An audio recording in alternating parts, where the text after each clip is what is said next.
Нийслэлийн 375 жилийн хүүхдээ өнөөдөр 4 удаа төрөхтэй эхэрлэж нийтдээ 8 хүүхэдтэй болсон инхтэр ундрал нарын гэр бүлд орон сууц гартууллаа. Тэдний том эхрүүд нь 11 настай бол хамгийн бага эхрүүд нь энэ оны 6 дугаар сарын 27-нд гэмтэлжээ. Та бүхэн чанаас үеийн жилүүдэд бол төрийн зүгээс хүн амаа нэмэгдүүл үйл ажиллагааг дэмжиж чиглэлээр баггүй ажил хийгдэж байгаа. Нөхөр зэрэг одоо бидний хүн амаа өсгөх бол манай төрийн бодлогын хүссэн зорилго болж тавьсан гэдгийг та бүхэн мэдж байгаа. Энэ дотроо инхтрийн гэр бүл, гомдол нарын гэр бүл бол манай нийслэлчүүдийн тоо нэмэгдүүл өөр хүүхдээ хүмүүжүүл ийм нийслэлийг өнөр өсгөн айд болгоход бол бас гонцгой хөргөмөр оруулсан тийм онцгойлтыг зориуд хэлчих яриад өгөх.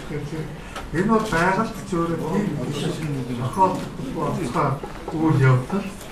Энэ бол их баярлж байгаа. Тэгээд нийслэлчүүдийн өмнө аав ээж мөн танаас талтай хэлээд тэгээд та нарын амьдрах ийм таатай орчин бүрдүүлэхэд бас өөрсдийн зүгээс чадсан ядсан дэмжлэг үзүүлье гэж орон сууц шийдвэр гаргасныг хүлээн авах баярлалаа. Энэхүү Монгол Улсын ерөнхийлөгчөөс өгсөн чиглэлийн дагуу нийслэлийн засаг дарга А900 тоод тушаал гаргаж инхтэрийн гэр бүл Сонгон найрхан дүүргийн 27 дугаар орон нутагт байрлах Чухаг өргөө хотхны 32-ын А дугаар байрны 12 тоотод 81 м квадрат 3 өрөө байр олгосон юм а.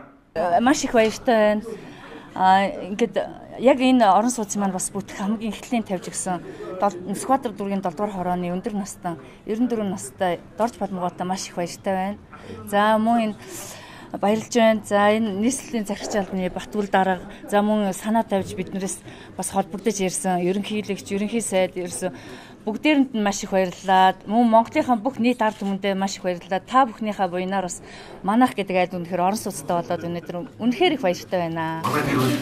Нараа мөркөө унахад тусалсан листийн зэрэгдээ санаачлаас